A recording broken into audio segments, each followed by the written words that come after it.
ऐसी है, कहानी ना कहते हुए हम उसको हकीकत कहेंगे कि उत्तर अमेरिका में एक मछली पाई जाती है, कॉड मछली। कॉड लिवर ऑयल जिसका निकलता है, हम सभी जानते हैं उसको। और वो मछली को दक्षिण दक्षिण अमेरिका वाले खाते हैं, उनको बहुत पसंद है वो मछली। तो होता यह है, जब जब उद्योगपतियों को पता चलता है कि ये मछली यहाँ पर बहुत बिक रही है, तो वो लाने का प्रयास करते हैं। अब जब वहां से वो यहाँ पर आती है, दक्षिण में आती है, तो आधी मछलियां तो मर जाती हैं, आधी मछलियां बिल्कुल सुस्त हो जाती हैं, और जो खरीदार होते हैं वो हमेशा उतना दाम नहीं देते जितना दाम उन्हें मिलना चाहिए, और वे खुश भी नहीं रहते।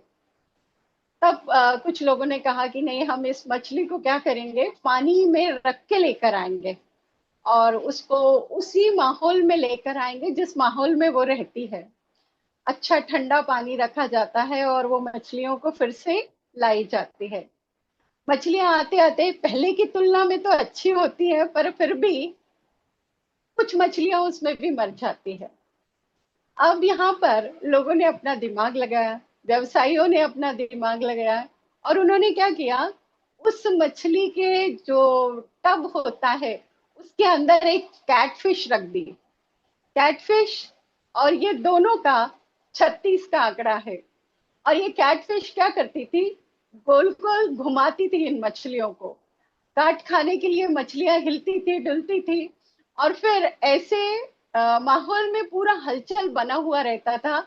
और देखा गया कि जब वो दक्षिण में आती है, उनके तरोताजा रहने का जो राज हो गया, जो उपाय यहाँ पर किया गया था, वो उपाय सक्सेसफुल हो जाता है। और ये मछलियां बिल्कुल ही ताजी स्वस्थ साउथ अमेरिका तक पहुंच जाती है।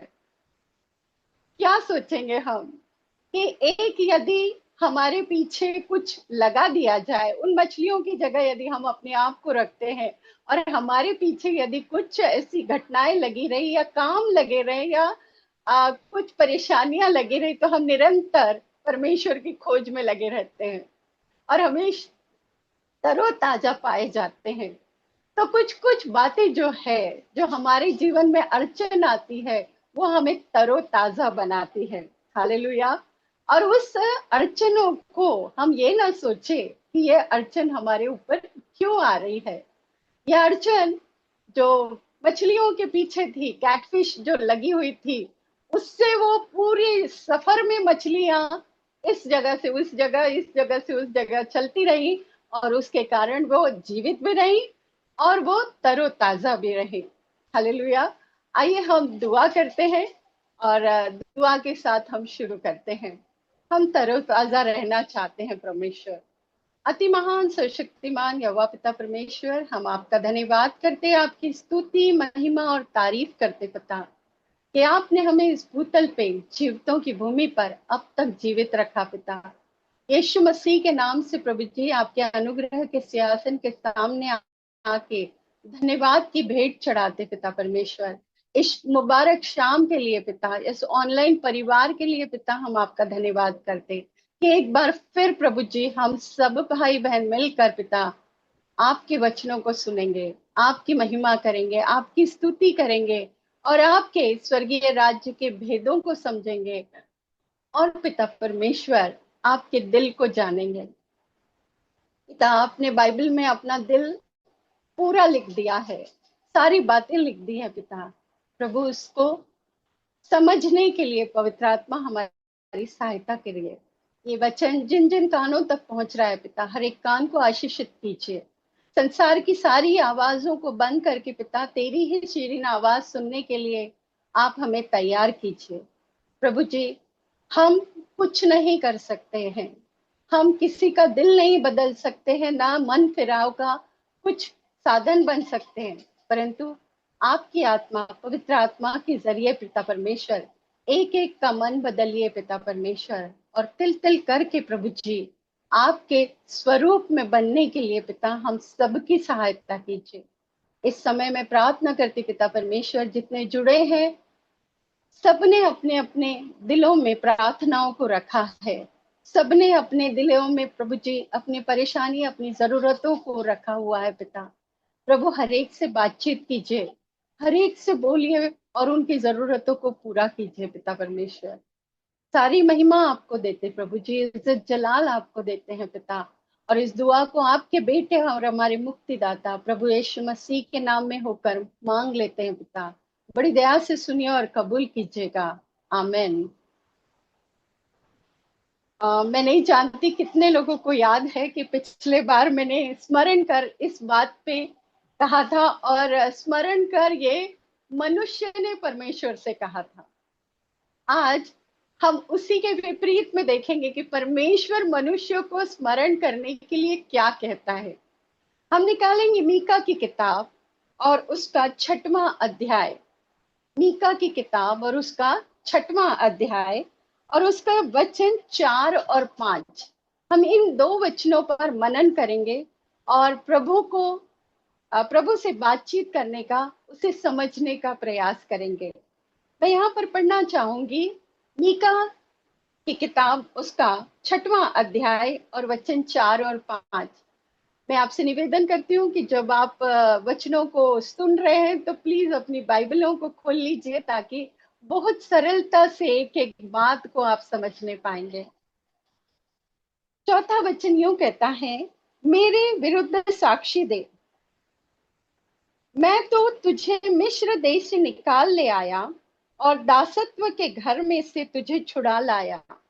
परमेश्वर यहोवा कह रहे हैं, और तेरी अगुवाई करने को मूसा, हारून और मरियम को भेज दिया।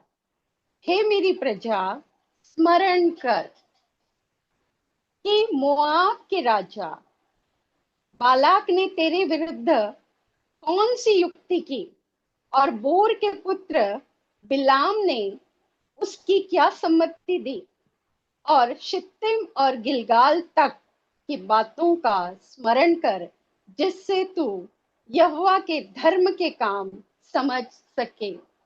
आज का जो मेरा शीर्षक है वह है स्मरण कर, जिससे तू यहोवा के धर्म के काम समझ सके। परमेश्वर के काम, धर्म के काम, अब वो समझने के लिए परमेश्वर का ये कलाम हमें दिया है। और ये कलाम परमेश्वर ने स्मरण करने के लिए कहा है। हमने पिछली बार देखा, हिजकिय्याह राजा उससे कहते, परमेश्वर से कहते, स्मरण कर मैंने क्या क्या किया है, स्मरण कर मैंने कैसी चाल चली है। वैसे ही हम नहमिया को देखते हैं कि नहमिया कहता है कि जो काम मैंने किए हैं उसे आप स्मरण कीजिए। ये एक मनुष्य की पुकार थी, परंतु आज हम देखेंगे कि परमेश्वर क्या स्मरण कराना चाहते हैं और कौन से ऐसे धर्म के काम हैं जिसके विषय में परमेश्वर आपसे और मुझसे बातें करना चाहते हैं और कहना चाहते हैं कि स्मरण कर, जिससे तू यहोवा के धर्म के काम समझ सके। हम नई वाचा के लोग हैं, परंतु परमेश्वर का धन्यवाद हो कि हमको पुरानी वाचा अर्थात पुराना नियम और नया नियम दोनों दिया गया है, ताकि हम उससे शिक्षा पा सके, समझ सके कि परमेश्वर के धर्म के काम कौन से हैं। यहाँ पर देखिएगा, यदि ये दो वचन को ध्यान से पढ़ते हैं तो यहाँ पर 5 व्यक्तियों के नाम लिखे हुए हैं। और ये 5 व्यक्ति कौन कौन है? पहला है मूसा, दूसरा हारून, तीसरा मरियम, चौथा मोआब का राजा बालाक, और 5वां है बोर का पुत्र बिलाम। ये 5 लोगों के नाम यहाँ पर दिए गए हैं और उसी के साथ में 2 स्थानों के नाम दिए गए हैं, शित्तिम और गिलगाल। और इन बातों तक, गिलगाल तक की बातें, परमेश्वर यहाँ पर एक स्टॉप लाइन रख रहा है कि गिलगाल तक क्या क्या बातें हुई हैं, उन गिलगाल की बातों को भी आप स्मरण करो। और क्यों स्मरण करें? जिससे तू यहोवा के धर्म के काम समझ सके। हमारा शीर्षक स्मरण कर, जिससे तू यहोवा के धर्म के काम समझ सके। अब पहला जो नाम लिया था मूसा का नाम, मूसा पहला इजराइलियों को छुड़ाने वाला। और उसका भी जन्म जब हम देखते हैं, उस समय से एक छोटी छोटी बातें हम स्मरण करेंगे, क्योंकि यहाँ परमेश्वर यहोवा का वचन कह रहा है स्मरण कर। और हमें स्मरण करना है कि मूसा जब इस धरातल पे आया और उस समय क्या क्या काम हुए, कैसे कैसे वह जीवन में आया, उसका जीवन, उसका जन्म भी एक अद्भुत बात थी। और यही सब हमको स्मरण करना है। मैं जानती हूँ कि आप लोग जानते हैं मूसा के बारे में, पर आज का कलाम कहता है कि स्मरण कर, जिससे हम परमेश्वर के, यहोवा परमेश्वर के धर्म के कामों को समझ सके। मूसा लेवी के घराने में हुआ है, और जब इसका जन्म होता है, मैं निर्गमन की किताब उसका दूसरे अध्याय से देख रही हूँ, जब इसका जन्म होता है परिस्थितियां कैसी होती है। निर्गमन उसका पहला अध्याय और आखिरी वचन जो है 22वां वचन, तब फिरौन ने अपनी सारी प्रजा के लोगों को आज्ञा दी, इब्रियों के जितने बेटे उत्पन्न हो उन सबों को तुम नील नदी में डाल देना, और सब बेटियों को जीवित रहने देना। टोटल आज के समाज से उल्टी यहाँ पर शिक्षा हमको मिल रही है। देखने को मिल रहा है कि लड़कों को खत्म कर दिया जाए और लड़कियों को बचा लिया जाए। यह उस समय की जो हम कहेंगे कि चारों तरफ जो सामाजिक स्थिति थी वो यहाँ पर दिखाई देती है। और ऐसी स्थिति में मूसा का जन्म होता है। मूसा की मम्मा, जो कि अपने बेटे को 3 महीने तक छुपा के रखती है, बड़ा कठिन काम किया उसने। एक बच्चे का जन्म किसी घर में होता है और 3 महीने तक छुपाए रखना, ये बहुत कठिन काम था, और उसने किया। और करने के बाद में जब वो छिपा न सकी, वचन कहता है जब वो छिपा न सकी, तो उसने क्या किया, राजा की आज्ञा का उल्लंघन नहीं किया, उसने राजा की आज्ञा को ही ढाल बनाया। उसने एक टोकरी ली, उसमें राल लगाई, उसको वाटरप्रूफ बना दिया, और उसमें मूसा को रखकर, जैसा राजा ने कहा था कि बेटों को कहाँ डालना है, नील नदी में डालना है, मूसा को नील नदी में छोड़ दिया। यहाँ दूसरा नाम आता है मरियम का नाम। मरियम जो मूसा की बड़ी बहन, वह, उसका भी रोल यहाँ पर बहुत ही महत्वपूर्ण दिखाई दे रहा है। स्मरण कीजिए कि मूसा टोकरी में डला हुआ 3 महीने का बच्चा, उसको नील नदी में डाल दिया गया, और उसकी बहन मरियम, वो टोकरी जहां जहां जा रही है, मरियम उसके पीछे पीछे जा रही है। और मरियम यहाँ बड़े साहस का काम करती है। वह देखती है कि टोकरी कहाँ रुकी, और मूसा वहां पर रोता है। उसके रोने का ऐसा असर होता है कि वो, उसका रोना फिरौन की बहन के कानों तक पहुंचता है, फिरौन की बेटी के कानों तक पहुंचता है। और जब उसकी सहेलियां वो टोकरी को लेकर आ जाती हैं, तब वो बोलती हैं कि यह कोई इब्री का बच्चा है। कैसे पहचाना उन्होंने? मूसा की मम्मा ने क्या किया था, कपड़े में लपेट कर मूसा को नील नदी में छोड़ा था। और कपड़ा, यह अलग अलग प्रकार के कपड़े पहना करते थे। इब्रियों के कपड़े अलग हुआ करते थे और मिस्रियों के कपड़े अलग हुआ करते थे। और उस कपड़े को देखकर वह पहचान जाती है कि यह एक इब्री का बेटा है। और किस तरीके से मरियम जो है वो तुरंत चली जाती है और कहती है, आपके लिए मैं दाई का इंतजाम करूं या करूं क्या, ऐसे प्रश्न पूछती है। एक राजा की बेटी से भाई की पहचान को छुपाकर वह प्रश्न करती है, खुद की पहचान नहीं बताती है कि ये मेरा भाई है, परंतु उसको बचाने के लिए वह बड़ी बुद्धिमानी से फिरौन की बेटी से पूछती है कि क्या मैं इसके लिए दाई लाऊं। और फिरौन की बेटी उसको दाई के लिए हाँ कह देती है। और यही मम्मा, अर्थात मूसा की मम्मा, जिसको दूध पिलाने के लिए मजदूरी दी गई है, कितनी बड़ी बात है, अपने ही बच्चे को पालने के लिए उसे मजदूरी मिली। और वो मजदूरी से वह उसे पाली, उसने उसको, मूसा को पाला गया। और ये समय जो था, मूसा जब बड़ा हो रहा था, और ऐसा कहा जाता है जब बच्चे छोटे रहते हैं उसे जो भी सिखाओ वो बहुत जल्दी सीख जाते हैं और स्मरण रखते हैं। और यहाँ मूसा की मम्मा ने निश्चित ही इब्रियों के दुखों के बारे में और उसकी जो जन्म है उसके बारे में पूरी घटना बताई होगी। और जैसे हम दूसरा निर्गमन 2 अध्याय 11 वाला जो वचन है वहां पर देखिए, इसका प्रमाण मिलता है कि मूसा की मम्मा की शिक्षाएं कितनी प्रभावशाली थी। ऐसा हुआ कि जब मूसा जवान हुआ तो बाहर जाकर अपने भाई बंधुओं के पास जाकर उनके दुखों पर दृष्टि करने लगा। अर्थात मूसा जानता था कि उसके भाई कौन है, भाई बंधु किस हाल में है। मूसा की मम्मा ने ऐसी परवरिश की कि वह अपने भाई बंधुओं के प्रति उसका जो लगाव है वो यहाँ पर देखने के लिए मिलता है। और वो देख रहा था इधर उधर, और देखने के बाद उसे कोई नहीं है। 11 वचन में ही चलते हैं। तब उसने देखा कि एक मिस्री जन उसके एक इब्री भाई को मार रहा है।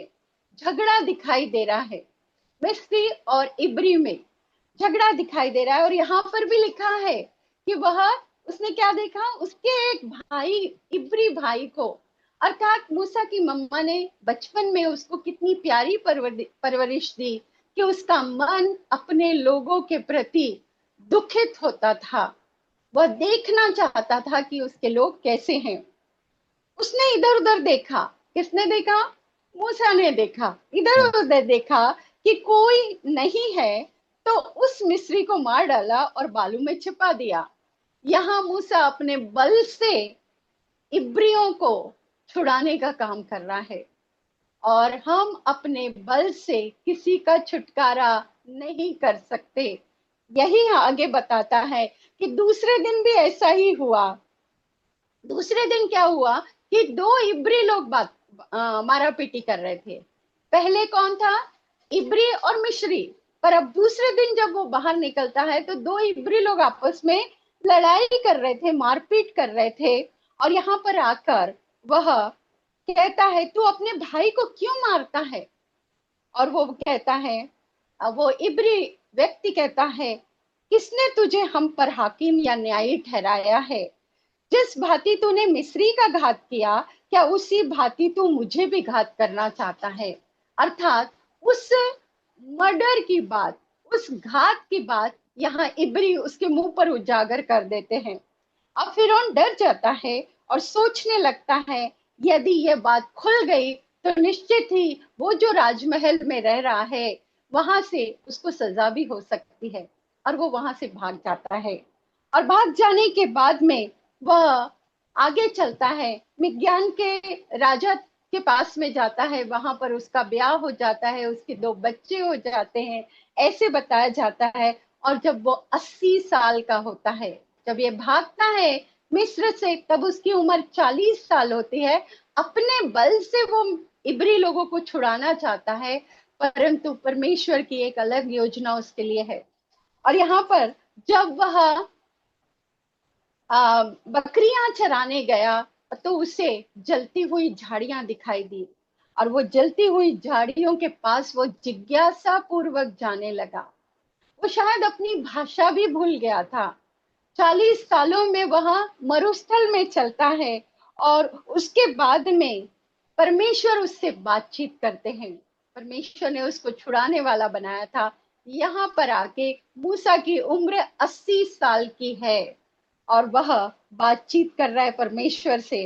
और वहां पर जाने के बाद, झाड़ियों पर जाने के बाद, हमें सिर्फ स्मरण करना है कि परमेश्वर कैसे अद्भुत रीति से मूसा का इस्तेमाल करके अपने लोगों को छुड़ाता है।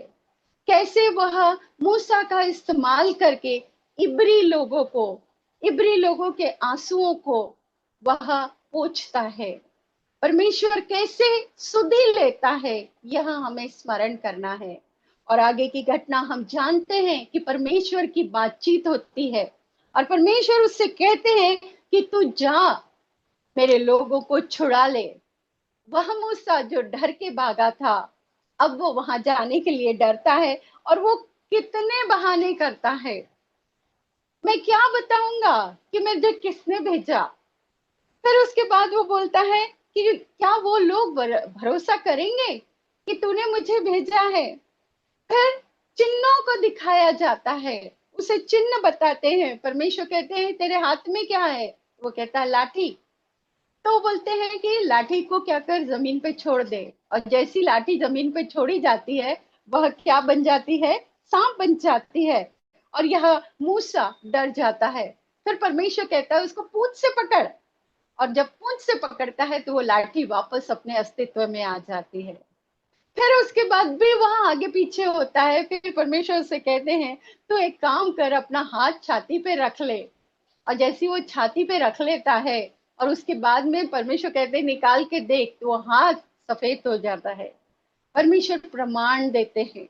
विश्वास करने के लिए परमेश्वर एक एक प्रमाण देते हैं। जो मैं हूं सो हूं, मैं जगत का, पृथ्वी और स्वर्ग का बनाने वाला तुम्हारा रचयिता हूँ, यहाँ पर वो बताते हैं। और उसके बाद में जब वो उससे नहीं बन पड़ता है, तो लास्ट में मूसा कहता है मैं तो बोलने में भद्दा हूं, मैं कैसे बात करूंगा। और यहाँ पर हारून को दिया जाता है तीसरा व्यक्ति। जो हम 5 व्यक्तियों की बात कर रहे हैं, तीसरा व्यक्ति है हारून। और देखिए, जैसे ही मूसा आनाकानी करता है, बोलता है, उसके बाद बोलता है, जीव का दो उदाहरण देता है, और उसके बाद फिर से बोलता है, निर्गमन की किताब 3 अध्याय का 13 वचन, हे मेरे प्रभु, कृपया किसी और को भेज दे, किसी और को भेज, मुझे मत पकड़ प्रभु जी, मैं तो इस लायक ही नहीं हूँ। क्या हम भी कभी कभी ऐसा नहीं कहते कि प्रभु यदि हमें कहीं भेज रहा है, तो हम कहते हैं नहीं नहीं हम नहीं जाते, किसी और को भेज। पर याद रखिए, स्मरण रखिए, परमेश्वर जिससे जो काम करवाना चाहता है, वो काम होके ही रहता है। अब ये हम पर है चुनाव कि हम उस कार्य को स्वीकार करते हैं या नहीं। आज जब हम नई वाचा में हैं, हर वक्त तैयार रहिए। पौलुस कहता है तू समय असमय पे तैयार रहे। जो भी काम तुम्हें सौंपा जाए, वह काम करने में तू तत्पर रहे। और वो चीज हमें, आप में और मुझ में होनी चाहिए कि परमेश्वर जो मिशन देते हैं, वह मिशन को पूरा करने के लिए हम तैयार पाए जाएं। वह शस्त्र भी देगा, वह सारी बातें देगा, परंतु केवल हमको तैयारी चाहिए। जैसा वो मूसा के संग था, वो यहोशू के संग था, वो आपके संग और मेरे संग भी रहेगा। इसलिए कभी परेशान नहीं हुई। हमको ये इतिहास की बातें यही बताती है कि परमेश्वर ने हमें कभी नहीं छोड़ा है, कभी नहीं त्यागा है। हालेलुया। और परमेश्वर का कलाम कहता है वो आज कल और युगानुयुग एक सा है। उसने उस समय नहीं छोड़ा लोगों को, अपने लोगों की दुहाई सुनने में उस समय नहीं छोड़ा, वो आज भी हमारी दुहाई सुनने में नहीं छोड़ेगा। वो हमारी दुहाई अवश्य सुनेगा। आमीन। हम शिद्दत से तैयार रहें, प्रभु के अनुग्रह के सामने तैयार रहें कि हमको क्या काम प्रभु दे रहा है, उस काम को करने के लिए हम आगे बढ़ते जाएं। न केवल हमको मूसा के समान लीडरशिप देगा, और नहीं तो मरियम की तरह हमें सुरक्षित रखने के लिए परमेश्वर एक सहायक देगा, जो हमारा पवित्र आत्मा है। हालेलुया। और तीसरी बात, हारून को मदद के लिए भेजा। कितनी भली बात है, तीनों एक ही परिवार के, मूसा के भाई बहन, और परमेश्वर ने एक अद्भुत काम कराया। और यहाँ मीका जो नबी है, वो कहता है स्मरण कर। और उसके बाद में वह 2 और नाम को लेता है। एक है मोआब का राजा बालक, और दूसरा है बोर का पुत्र बिलाम। ये जो राजा है, बालाक राजा जो है, वो इजराइलियों के विरोध में लड़ने के लिए हमेशा तत्पर रहता था, परंतु कभी विजय नहीं पाता था। क्योंकि जिन लोगों के साथ परमेश्वर है, उनका विरोधी कौन हो सकता है, कौन उन्हें हरा सकता है। हालेलुया। हमें कोई हरा नहीं सकता। यदि हम रोमियो की किताब उसका 8 अध्याय और उसका 35 से आगे का वचन देखेंगे तो वहां पर लिखा हुआ है, न बीमारी, न तकलीफ, न कोई चीज हमें परमेश्वर के प्रेम से अलग कर सकती है। बहुत सारी बातें वहां पर लिखी हुई है, जो बातें हमारे जीवनों पे आती है, परंतु वो बातें हमें परमेश्वर के प्रेम से अलग नहीं कर सकती है। हालेलुया। और यहाँ पर बिलाम के बारे में बताया जा रहा है। बालाक ने क्या किया, बिलाम को लेके गया, साथ में बिलाम के पास गया और वो कहने लगा, तू एक काम कर, तो यदि इजराइलियों को श्राप देगा तो ये इजराइली श्रापित होंगे। और बिलाम की घटना ऐसी हुई कि वह पहली बार नहीं कहता है। फिर से राजा जो है, बालाक राजा, ढेर सारा सोना, ढेर सारा गिफ्ट लेकर और बड़े बड़े पदाधिकारियों को लेकर भेजता है, मंत्रियों को भेजता है कि अब तो तू चल। और वो लालच में आ जाता है। एक बार, दो बार, तीन बार, गिनती की किताब उसका 22 अध्याय में यदि हम देखते हैं तो वहां पर पहला आशीष वचन वो जाता है, आशीष ही देता है। क्योंकि इजराइलियों को जो श्राप देगा, वह श्राप खुद श्राप देने वाले पर उतरता है। यह अब्राहम के साथ की गई वाचा है, जो तुझे आशीष देगा मैं उसे आशीष दूंगा, जो तुझे श्राप देगा मैं उसे श्राप दूंगा। और यहाँ पर बिलाम को ये सारी बातें मालूम होती है। पहली बार भी वो आशीष का वचन बोलता है, दूसरी बार भी वो आशीष का वचन बोलता है। आगे यदि 22 अध्याय को देखेंगे तो बिलाम का तीसरी बार भी वो आशीष के वचन को देता है। और यह देखकर 24वें वचन का, गिनती 24 उसका पहला वचन, यह देखकर कि यहोवा इजराइल को आशीष ही दिलाना चाहता है, आशीष ही दिलाना चाहता है। इजराइल को परमेश्वर अपने आशीषों से मामूर किया है। वह ऐसे स्थान पर ले जाना चाहता था जहां दूध और मधु की नदियां बहती थी। उत्तम से उत्तम आशीष को देना चाहता था। उसे कौन श्राप दे सकता? और ये बिलाम अच्छी तरह जानता था। अब बिलाम ने क्या किया, इजराइलियों से एक बड़ी बात कहलाई, जो कि प्रकाशित वाक्य में भी लिखा है। उसने मूर्ति पूजा करने लगाई। जो जो परमेश्वर ने कहा था कि ये तुम नहीं करना, वो सारे कामों को करने के लिए बिलाम ने इजराइलियों को उचकाया। और ये बिलाम की शिक्षा जो है, वह बिलाम की शिक्षा आपके लिए और मेरे लिए भी एक बड़ी चेतावनी है कि हम ऐसे बिलाम की शिक्षाओं के पीछे ना चले जो हमें गलत रास्ते पर ले जाते हैं, परमेश्वर से दूर लेके जाते हैं। आमीन। और हमेशा हम उस चीज को ग्रहण रखे, वचन को समझते रहे, वचन को पढ़ते रहे कि क्या जो शिक्षा हमें दी जा रही है वह शिक्षा कहीं बिलाम की शिक्षा तो नहीं है। क्योंकि संसार में दो ही प्रकार की शिक्षा है, एक पवित्र आत्मा परमेश्वर की शिक्षा और दूसरी शैतान की शिक्षा। और इन दोनों शिक्षाओं में शैतान भी वचनों का इस्तेमाल करता है। तो बड़े सावधानी से हमने वचन सुनना है कि वो वचन परमेश्वर की ओर से है कि नहीं, या वैसा ही है कि नहीं जो हमें सिखाया जा रहा है। तो इस चीजों को रहते लेकर हमें सतर्क होना बहुत जरूरी है। तो इस तरीके से हम देखते हैं कि 5 जो नाम दिए गए हैं उनको हमें परमेश्वर यहोवा कहता है तू स्मरण कर। और जिस तरीके से बचाव किया गया इजराइलियों का, वो उसके, हे यहोवा के धर्म के काम समझ सके। हम यहोवा परमेश्वर के धर्म के काम समझ सके, इसीलिए हमको बार बार स्मरण करना है। इसीलिए हमको इतिहास को जाके देखना है कि उस समय क्या हुआ था। हमारा परमेश्वर, हम जिसकी आराधना करते हैं, उसके लिए समुद्र, पानी, सारी चीजें कोई मायने नहीं रखती, क्योंकि हर चीज उसी ने बनाया है। हर चीज पे उसी का अधिकार है। और वो पानी से कहता है कि 2 भाग हो जाए तो 2 भाग हो जाता है। वो पानी पे चलने वाला परमेश्वर है। इतने अद्भुत परमेश्वर की हम आराधना करते समय कैसे नहीं हम स्मरण करें उसके, अर्थात तू यहोवा के धर्म के कामों को समझ सके। जो जो घटनाएं हैं, जो जो घटनाएं लिखी हुई हैं, ये स्टोरीज नहीं है, ये वास्तविकता है, ये इतिहास है। और इन इतिहास के द्वारा ही हम परमेश्वर के धर्म के कामों को समझ सकते हैं। और अब दो बातें आती है, दो जगह के नाम यहाँ पर लिखे हुए हैं। वो जगह है शित्तीम से लेके गिलगाल तक जो परमेश्वर ने काम किए हैं। हम आज एक ही जगह की बात करते हैं, गिलगाल की। यहाँ पर क्या हुआ था? दूसरा राजा, अ, दूसरा राजा उसका दूसरे अध्याय में यदि हम चलते हैं और वहां पर एलिया के विषय में हम देखते हैं।